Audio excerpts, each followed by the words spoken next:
Captain James Mitchell had always believed that American military training was the finest in the world.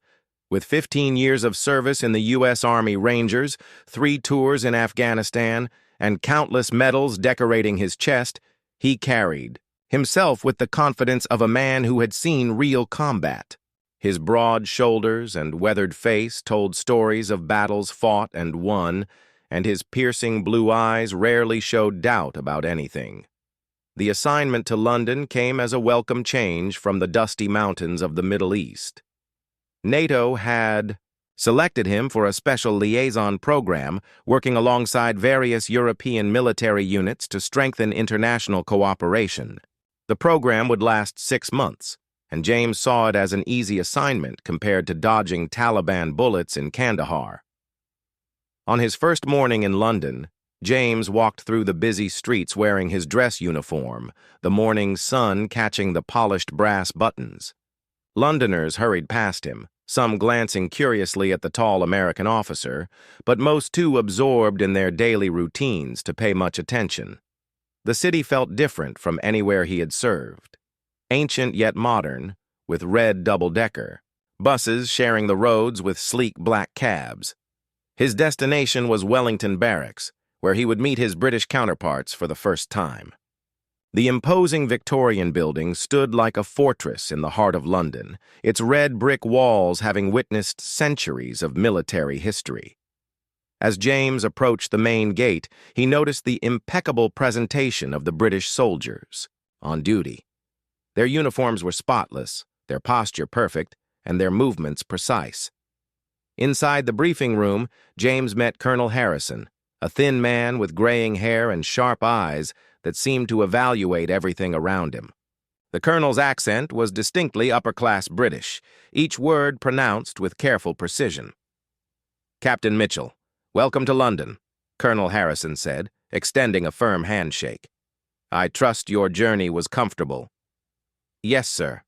Thank you for having me," James replied, though he couldn't help but notice the formal atmosphere that seemed to permeate everything in the British military structure. Colonel Harrison led him through a detailed briefing about the liaison program, explaining how American and British forces would work together on various training exercises. The conversation was professional but friendly, and James found himself warming to the colonel's dry sense of humor. "Tomorrow we'll take you to see one of our most famous military traditions," the colonel mentioned casually as the meeting concluded. "The changing of the guard at Buckingham Palace. It's quite a spectacle, though I suspect it might seem rather ceremonial to someone with your combat experience." James smiled politely, though internally he wondered why anyone would waste time on elaborate ceremonies when there were real military challenges to address. In his experience, all the fancy drilling in the world meant nothing when bullets started flying. What mattered was quick thinking, adaptability, and the ability to make split-second decisions under pressure. That evening, James explored the area, around his temporary quarters near St. James's Park. The streets were filled with tourists, many of them Americans like himself, excitedly chattering about seeing the Queen's Guards. He overheard conversations about the famous red coats and tall black hats, with visitors planning their photography strategies for the next day's ceremony. At a local pub called the Admiral Nelson, James struck up a conversation with some British soldiers who were off duty. They were friendly enough, buying him pints of bitter beer and sharing stories about their service. However, James noticed they seemed almost reverential when discussing the Guards regiments. "The household division is something special," explained Sergeant Thompson, a heavy-set man with kind eyes. "Those lads who guard the Queen aren't just for show, you know. They're proper soldiers, many with combat experience in Iraq and Afghanistan, just like you." James nodded politely, but remained skeptical. From his American perspective, soldiers who spent their time marching in ceremonies and standing motionless for hours seemed more like actors than warriors. Real soldiers, in his opinion, should be training for combat situations, not perfecting parade ground movements. "I'm sure they're fine soldiers," James replied diplomatically, "but all that ceremonial stuff seems like it takes away from real military training." In the Rangers, we focus on practical skills that actually matter in combat. The British soldiers exchanged glances, and James sensed he might have touched a nerve. Sergeant Thompson's expression became more serious, though his tone remained friendly. "You might be surprised, Captain," Thompson said quietly. "The discipline required for ceremonial duties actually enhances combat effectiveness, standing perfectly, still for 2 hours in any weather, maintaining absolute concentration while crowds of tourists try to distract you. That builds mental strength that serves well in battle." James appreciated the sergeant's perspective, but remained unconvinced. Mental strength was important, certainly, but he believed it was better developed through realistic combat training and actual battlefield experience. Standing guard at a palace, no matter how disciplined, seemed like playing soldier rather than being one. As the evening progressed, James learned more about British military traditions. The soldiers spoke with genuine pride about their heritage, explaining how their regiments had fought in battles spanning centuries. They described the honor of serving in the household division, the rigorous selection process, and the demanding training that guards underwent.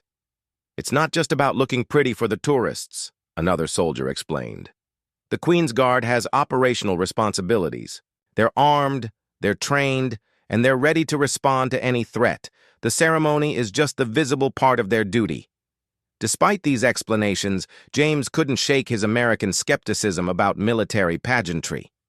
In his world, effectiveness was measured by mission success rates, not by how perfectly one could execute a centuries-old routine. He respected his British allies, but he questioned whether their emphasis on tradition might be holding them back from more modern, practical approaches to military service.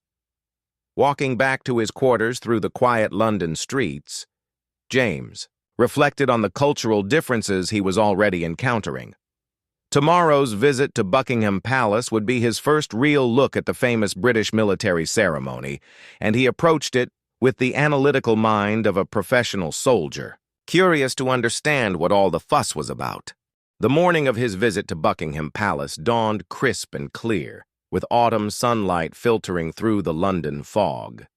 Captain James Mitchell arrived at the palace gates 45 minutes before the ceremony was scheduled to begin, accompanied by Colonel Harrison and 2 other British officers who were part of the liaison program.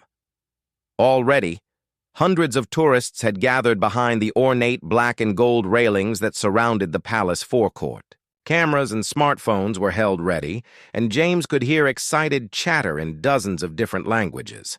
Children sat on their parents' shoulders for better views, while tour guides explained the upcoming ceremony to eager listeners. "Quite a crowd," James observed, scanning the sea of expectant faces. "This happens every day," Colonel Harrison replied. "The changing of the guard draws visitors from around the world. It's one of our most popular tourist attractions, but for the guards themselves, it's serious military business." As they waited, James studied the palace itself. The imposing stone facade spoke of centuries of British power and tradition. The building seemed to represent everything about British culture that differed from American directness. Formal, ceremonial, bound by protocols that stretched back generations. At exactly 11 o'clock, the sound of military music began to drift across the forecourt. The crowd stirred with anticipation as the St. James's Palace detachment of the Queen's Guard began their march toward Buckingham Palace. James watched as the column of soldiers approached, their red tunics and black bearskin caps creating a striking visual against the gray London morning. What immediately caught James's attention was not the colorful uniforms or the pageantry, but the absolute precision of the soldiers' movements. Every step was perfectly synchronized, every rifle carried at exactly the same angle, every head held at precisely the same level. These men moved as if they were a single organism, responding to commands with mechanical perfection. The guards took their positions in front of the palace sentry boxes, and James got his first close look at one of the Queen's guards. The soldier stood approximately 6 feet tall, his red tunic immaculate, his black bearskin cap adding another 18 inches to his impressive height. White gloves covered his hands, which gripped a rifle with fixed bayonet. Most notably, his face showed no expression whatsoever. He stared straight ahead with the blank concentration of a man performing a vital duty. "Impressive uniforms," James commented to Colonel Harrison, though his tone suggested he remained focused on the theatrical aspects rather than any military value. "The uniforms are traditional, certainly," the colonel replied, "but look more carefully at the men wearing them. These aren't actors or ceremonial volunteers. Every one of these guards is a fully trained infantry soldier from the household division." As if to prove the colonel's point, James noticed details that began to change his perspective. Despite their ornate appearance, the guards carried modern SA-80 rifles, the same weapons used by British forces in active combat zones. Their boots, while polished to mirror-like perfection, were standard military issue designed for serious use. Most importantly, as James observed their faces, he began to see not the blank stares of men going through motions, but the alert eyes of professional soldiers maintaining constant vigilance. The ceremony continued with the formal inspection of the new guard. An officer examined each soldier with meticulous care, checking uniforms, weapons, and deportment. James had participated in many military inspections during his career, but he had never seen anything quite like this level of detailed scrutiny. Every button, every fold of cloth, every piece of equipment had to meet an impossibly high standard. "How long does this inspection process take?" James asked. "About 30 minutes for the full ceremony," Colonel Harrison explained. "But the preparation begins hours before. These men wake at 4 in the morning to prepare their uniforms and equipment. Every piece of brass is polished, every thread is in place. It's a level of attention to detail that would impress even the most demanding drill instructor." As James watched the guards being inspected, he began to appreciate the extraordinary discipline required to maintain such standards day after day. In Ranger training, soldiers learn to maintain their equipment under field conditions, keeping weapons clean and functional despite mud, sand, and combat stress. Here, the challenge was different, but no less demanding, maintaining absolute perfection while being scrutinized by thousands of observers and photographers. One particular moment caught James's attention. A small child in the crowd dropped a colorful balloon, which floated over the fence and landed near one of the guards. The balloon bobbed and danced in the breeze, coming to rest against the soldier's polished boot. Cameras immediately focused on the scene. Tourists pointed and laughed, and several people called out comments to the guard. The soldier never moved. He continued staring straight ahead, his expression unchanged, as if the balloon simply did not exist in his universe. For nearly 5 minutes, the balloon remained there while photographers captured the amusing contrast between the child's toy and the stern military figure. Eventually, a palace worker quietly retrieved the balloon, but throughout the entire incident, the guards' concentration never wavered. "Now that's impressive," James admitted quietly. Colonel Harrison smiled. "That level of mental discipline serves these men well in all their duties. Many of them have served in Afghanistan and Iraq, where the ability to maintain focus despite distractions can mean the difference between life and death." The ceremony continued with the symbolic handover of duties from the old guard to the new. Keys were ceremonially passed between officers, responsibilities were formally transferred, and the relief guard took their positions at the sentry posts. Throughout the process, every movement was executed with balletic precision, yet James was beginning to understand that this precision was not merely for show. As the ceremony concluded and the old guard marched away, James found himself reassessing his initial judgments. The tourists began to disperse, chattering excitedly about what they had witnessed, but James remained at the fence, studying the guards who were now beginning their duty shifts. "How long will they stand there?" he asked. 2 hours at a time," Colonel Harrison replied. "In any weather, under any conditions. Rain, snow, blazing sun, they maintain their positions and their vigilance." James watched one of the guards settle into his duty stance. The man's eyes moved constantly but subtly, scanning the crowd, assessing potential threats, maintaining awareness of everything happening around him. This was not the mechanical stare of a robot, but the alert watchfulness of a professional, sentry performing a security function. Walking away from the palace, James felt his perspective beginning to shift in ways he had not expected. 3 weeks into his London assignment, Captain James Mitchell had settled into a routine of meetings, training exercises, and cultural observations.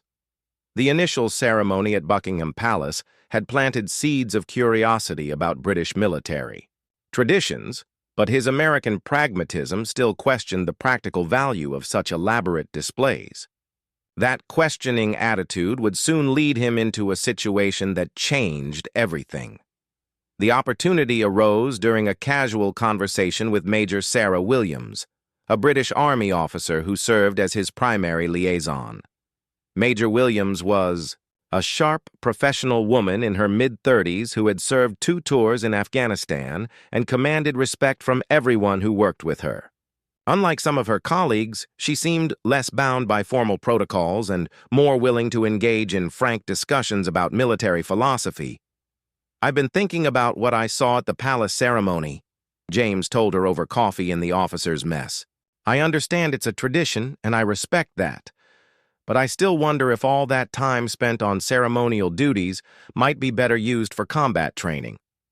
Major Williams studied him thoughtfully before responding. "That's a fair question, Captain. Many people have similar doubts, especially those from military cultures that prioritize practical application over traditional forms." "Exactly," James said, leaning forward with interest. "In the Rangers, we focus on skills that directly translate to mission success. Every hour of training has to justify itself in terms of battlefield effectiveness." "I understand your perspective," Major Williams replied, "but I wonder if you're seeing the complete picture. The discipline, precision, and mental toughness required for ceremonial duties actually enhance combat performance in ways that might not be immediately obvious." James remained skeptical. "With respect, Major, I've served in 3 combat deployments. I've seen what happens when training doesn't translate to real-world effectiveness. Standing motionless for 2 hours, no matter how disciplined it looks, doesn't teach you how to clear a building or respond to enemy fire." Major Williams smiled, but James detected something challenging in her expression. "That's an interesting theory, Captain. Would you be willing to put it to a practical test?" The question caught James off guard. "What kind of test?" "Well," Major Williams said, setting down her coffee cup, "if ceremonial duties truly lack practical, military value, then an experienced combat veteran like yourself should have no difficulty performing them. After all, if they don't require real military skills, they should be relatively easy for someone with your background." James felt a slight stirring of unease, but his competitive nature and professional pride wouldn't allow him to back down from what sounded like a challenge. "Are you suggesting I try standing guard duty?" "I'm suggesting exactly that," Major Williams replied. "I can arrange for you to spend a day with one of the Guards regiments, not as an observer but as a participant. You could experience firsthand what's involved in their duties and then make a more informed judgment about their military value." The challenge appealed to James's confidence in his own abilities. How difficult could it be to stand still and look professional? He had endured grueling ranger training, survived combat operations in hostile environments, and maintained discipline under extreme stress. Surely he could handle a few hours of ceremonial duty without breaking a sweat. "I'd be willing to try." "That," James said, trying to keep any trace of cockiness out of his voice. "When could this be arranged?" "I'll make some calls," Major Williams said. "The Coldstream Guards are always interested in international cooperation exercises. I'm sure we can set something up within the week." Over the next few days, James found himself thinking about the upcoming experience with a mixture of anticipation and mild amusement. He mentioned it to several of his American colleagues who shared his skeptical attitude about British ceremonial traditions. Most of them viewed it as an interesting cultural experience rather than a serious military challenge. Just remember to keep your face straight when the tourists start taking pictures, joked Lieutenant Colonel Peterson, another American officer in the liaison program. You'll probably end up on 1,000 vacation photos.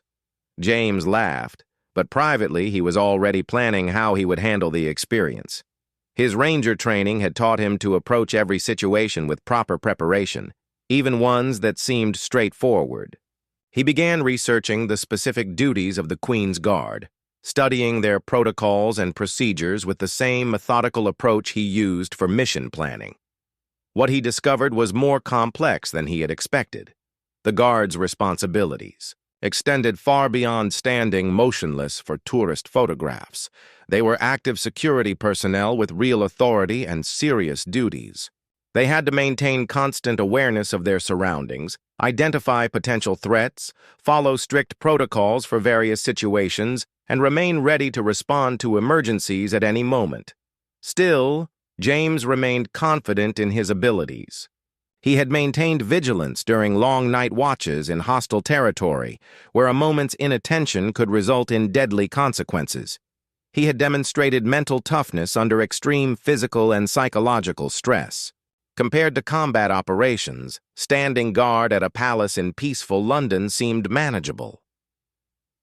The night before his scheduled day with the Coldstream Guards, James took extra care with his physical preparation. He made sure he was well rested, properly hydrated, and mentally focused. He reviewed everything he had learned about guard duties and protocols, approaching the experience with the same seriousness he would bring to any military operation. Major Williams called him that evening to confirm the arrangements. "You'll report to Wellington Barracks at 6 o'clock tomorrow morning," she told him. "They'll provide you with appropriate uniform and equipment, and you'll be integrated into the regular guard rotation." "Will I be standing at Buckingham Palace?" James asked. "Among other locations," Major Williams replied. "The guards rotate between several different posts throughout London. You'll get a comprehensive experience of their duties." As James prepared for bed, he felt the familiar pre-operation mindset settling over him.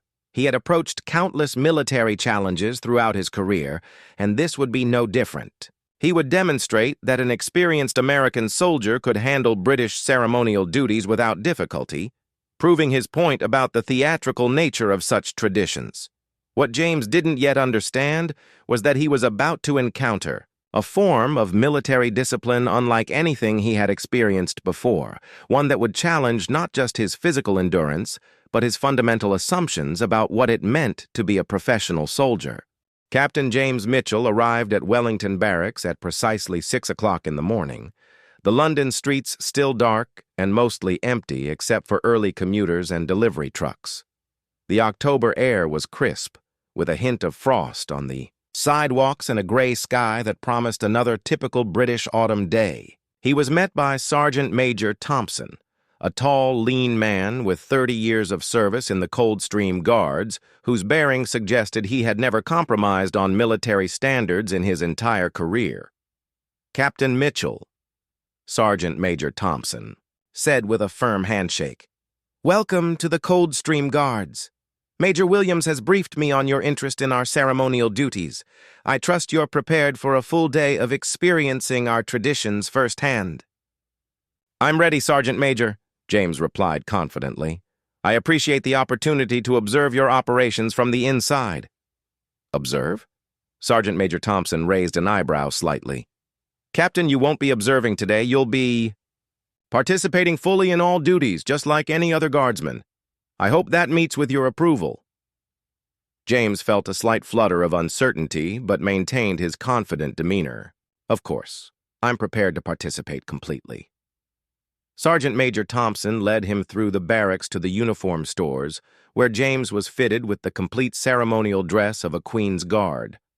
The red tunic was heavier than he had expected, made of thick wool with elaborate gold braiding and gleaming brass buttons.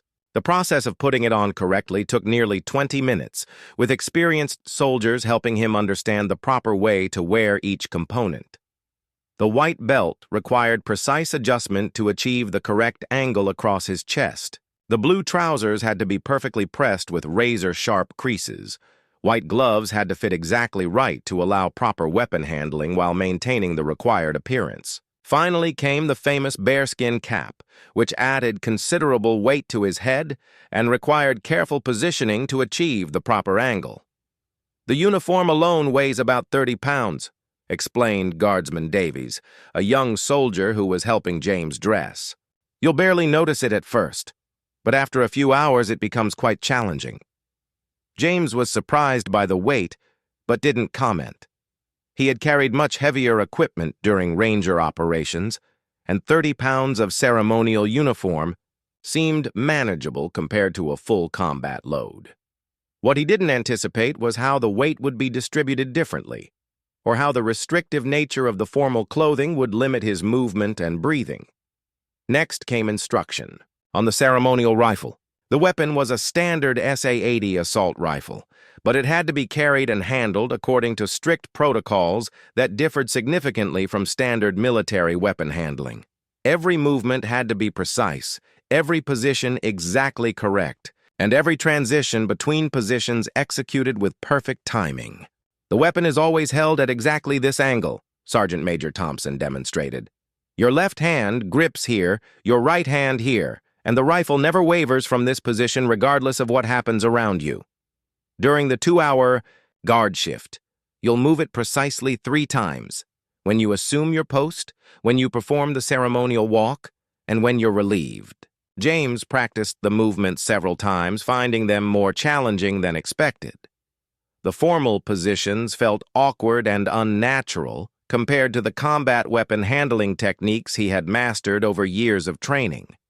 The ceremonial movements required muscle memory that he simply didn't possess, and his attempts felt clumsy despite his extensive military experience. After an hour of preparation, James was transported to his first assignment, sentry duty at St. James's Palace. The historic building served as the official residence of several members of the royal family, and the guards stationed there maintained the same level of security and ceremonial precision as those at Buckingham Palace. "Your post is here, Sergeant." Major Thompson indicated a small wooden sentry box beside the palace entrance. "You'll stand at attention for exactly 2 hours, maintaining constant vigilance while observing all ceremonial protocols. Tourists will attempt to distract you, photograph you, and sometimes even touch you. You must ignore all such interactions completely."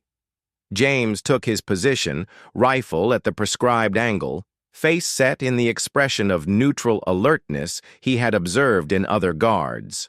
For the first 30 minutes, he felt confident and comfortable. The weight of the uniform was noticeable but manageable. His posture felt strong, and he found it relatively easy to maintain his position while observing the activity around him.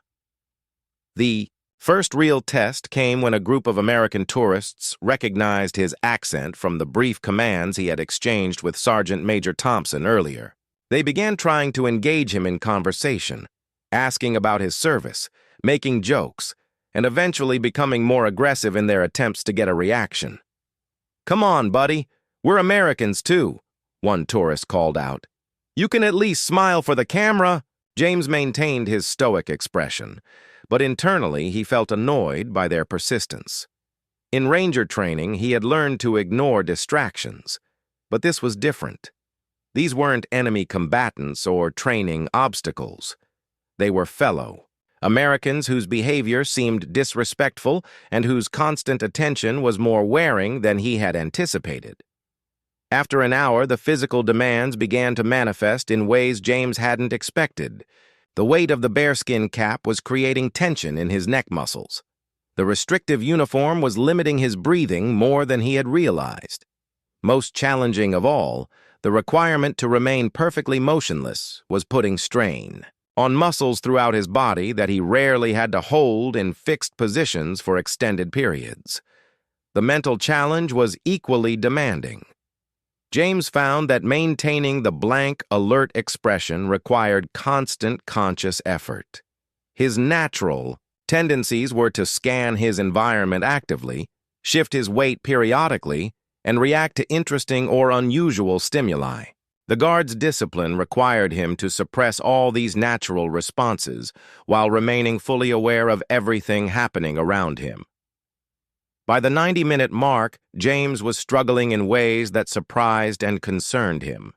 His legs were beginning to feel unsteady, his back was aching from the enforced posture, and he was having difficulty maintaining his breathing rhythm. Sweat was beginning to form under the heavy uniform despite the cool morning air, and he found himself fighting the urge to make small movements to relieve the growing physical discomfort.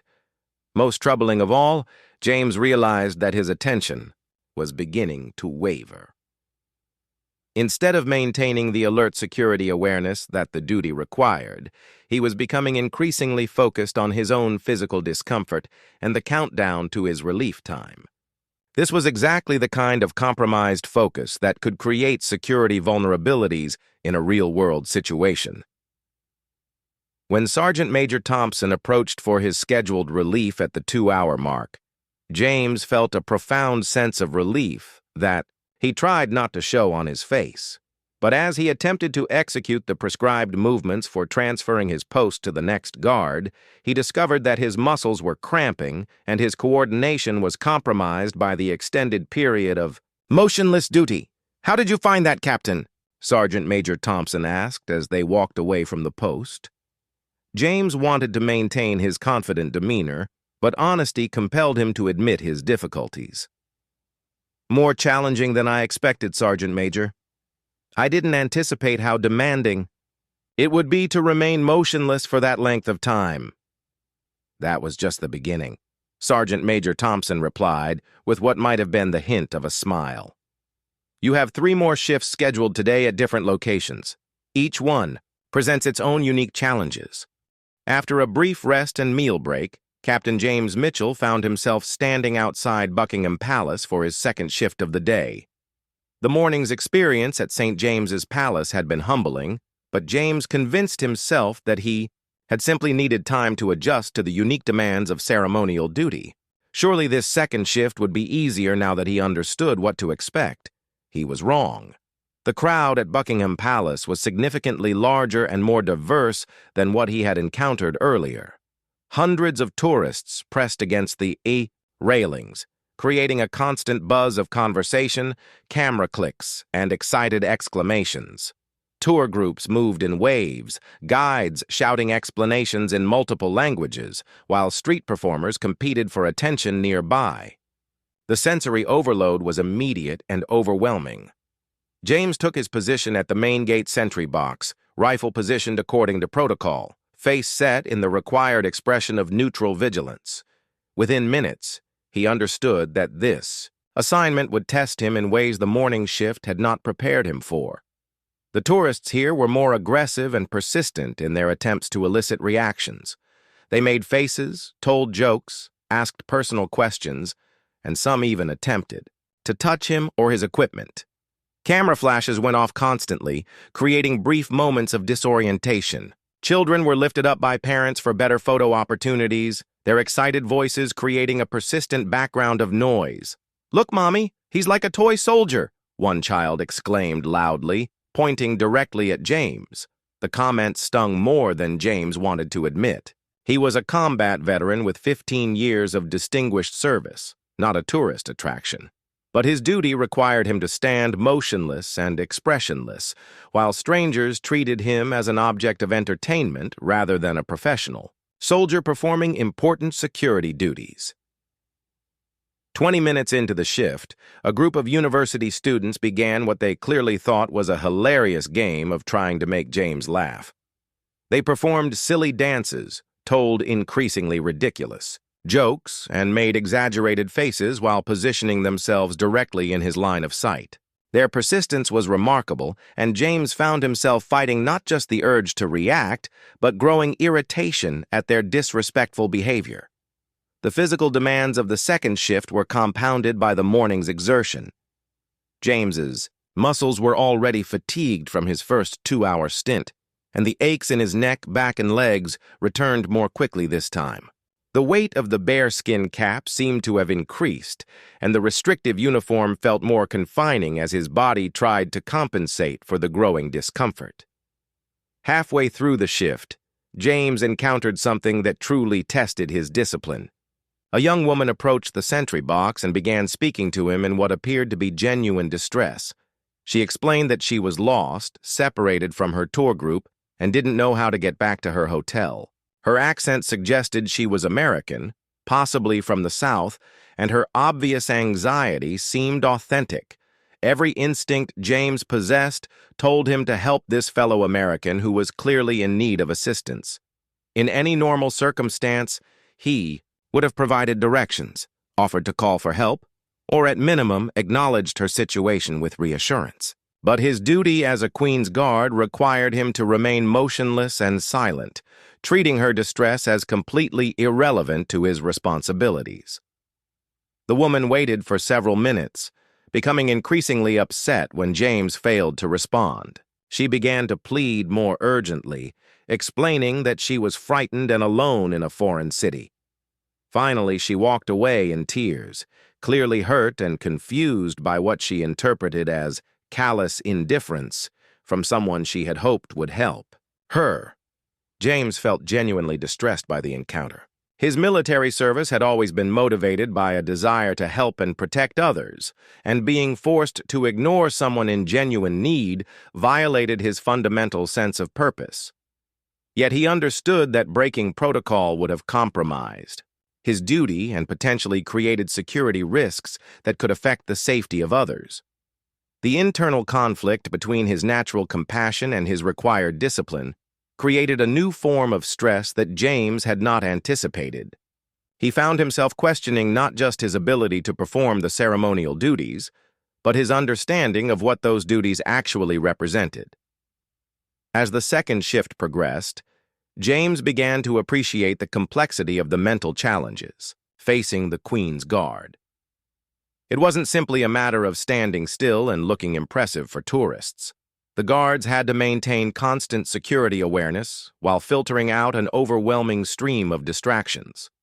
They had to make rapid assessments of potential threats while ignoring harmless but persistent attempts to compromise their attention. Most importantly, they had to balance human compassion with security requirements in situations where the wrong choice could have serious consequences.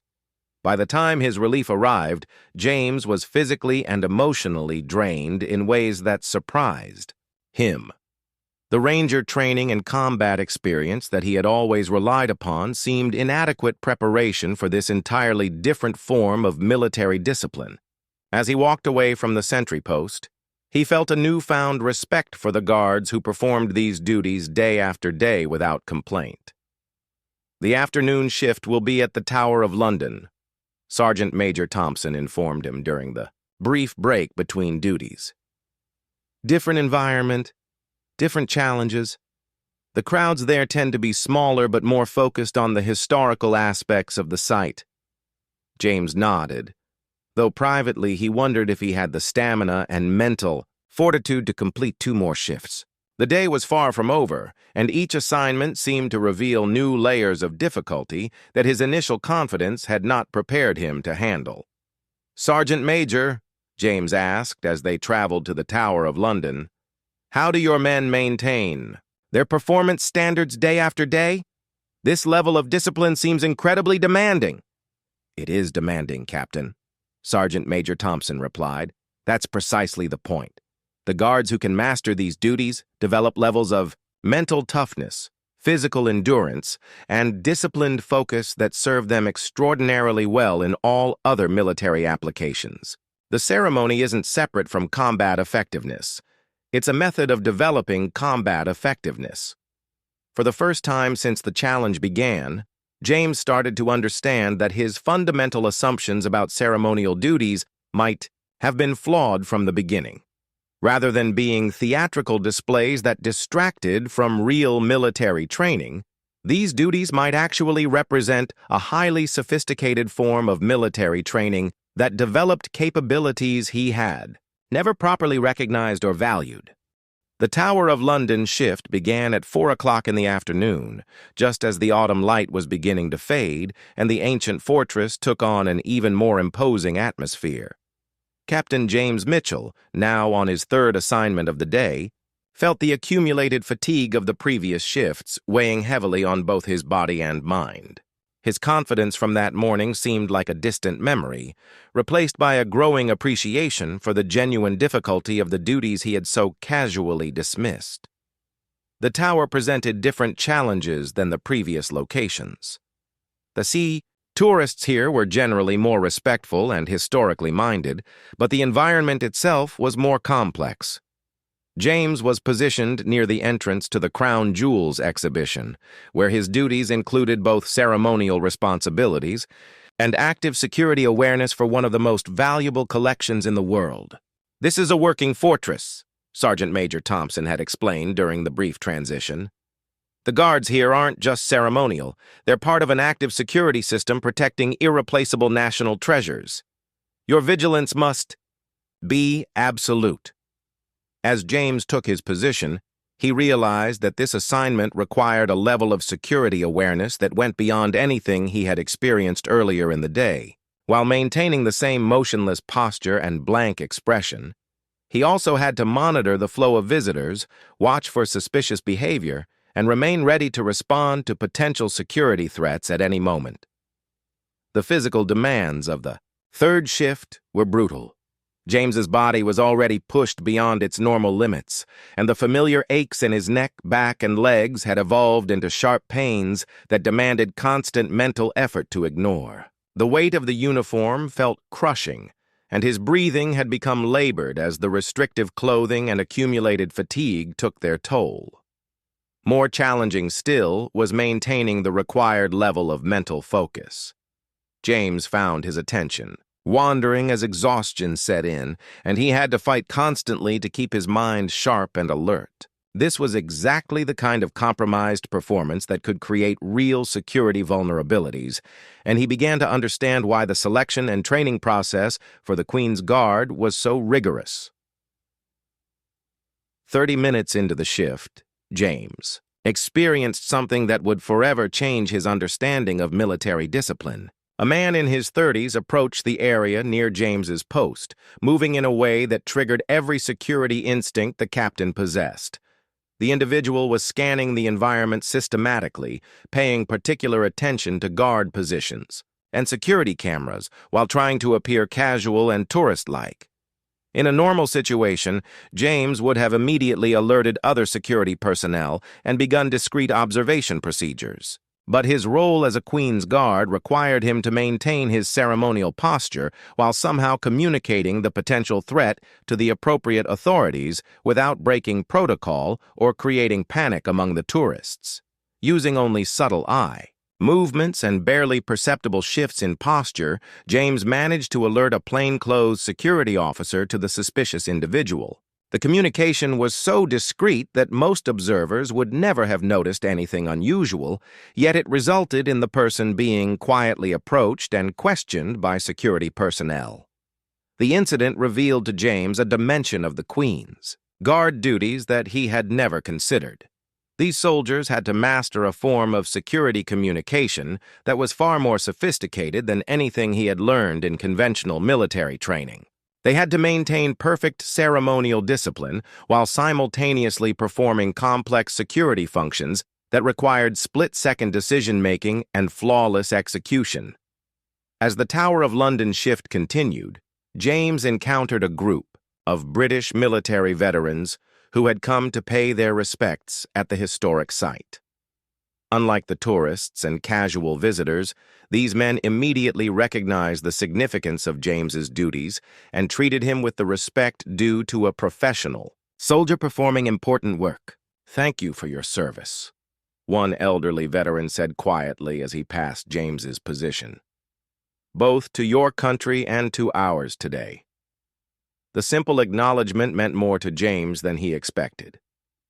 For the first time during the day, someone had recognized that he was performing genuine military service rather than participating in a tourist attraction. The veteran's words reminded him that his temporary role as a Queen's Guard connected him to centuries of military tradition and sacrifice. By the end of the tower shift, James was operating on pure determination. His physical discomfort had reached levels that challenged his ability to maintain proper posture, and his mental fatigue was affecting his concentration in ways that concerned him. Yet somehow, he managed to complete the full 2 hours without compromising his duties or breaking protocol. The final assignment of the day was a return to Buckingham Palace for the evening ceremony. As James took his position for the fourth time, he felt a profound sense of how much his perspective had changed since that morning. The duties that had seemed simple and theatrical 12 hours earlier now revealed themselves as among the most demanding military challenges he had ever. The evening crowd was different from the daytime tourists, smaller, more subdued, and generally more respectful. As darkness fell and the palace lights illuminated the forecourt, James found himself thinking about the generations of soldiers who had stood in similar positions, maintaining the same standards of discipline and vigilance regardless of weather, fatigue, or personal discomfort. When his final relief arrived at 8 o'clock that evening, James felt a complex mixture of exhaustion, accomplishment, and humility. He had completed the full day of duties without major incident, but the experience had fundamentally altered his understanding of what military discipline could mean. During the debriefing session, Sergeant Major Thompson asked for James's assessment of the experience. "I owe you and your men an apology," James said without hesitation. "I came into this thinking that ceremonial duties were somehow less demanding or valuable than conventional military training. I was completely wrong." "What? Changed your mind?" Sergeant Major Thompson asked. "The level of discipline required is extraordinary," James replied. "Physical endurance, mental toughness, security awareness, communication skills, and the ability to maintain peak performance under conditions of extreme stress and distraction. These aren't theatrical skills, they're advanced military capabilities that would enhance any soldier's effectiveness." Major Williams, who had been observing the debriefing, smiled with satisfaction. "So you would say that ceremonial training has practical military value?" "Absolutely," James answered. "In fact, I think American forces could benefit from incorporating some of these principles into our own training programs. The mental discipline alone would improve performance in any military context." 3 weeks later, as James prepared to return to the United States, he reflected on how profoundly the experience had changed his perspective. The day with the Queen's Guard had taught him that true military excellence could take forms he had never considered, and that dismissing traditions without understanding them was a form of arrogance that limited his own professional development. The lesson stayed with him throughout the remainder of his career, influencing his approach to training, leadership, and his respect for military traditions around the world. He had challenged the Royal Guard and discovered that the real challenge was to his own assumptions about what it meant to be a disciplined soldier.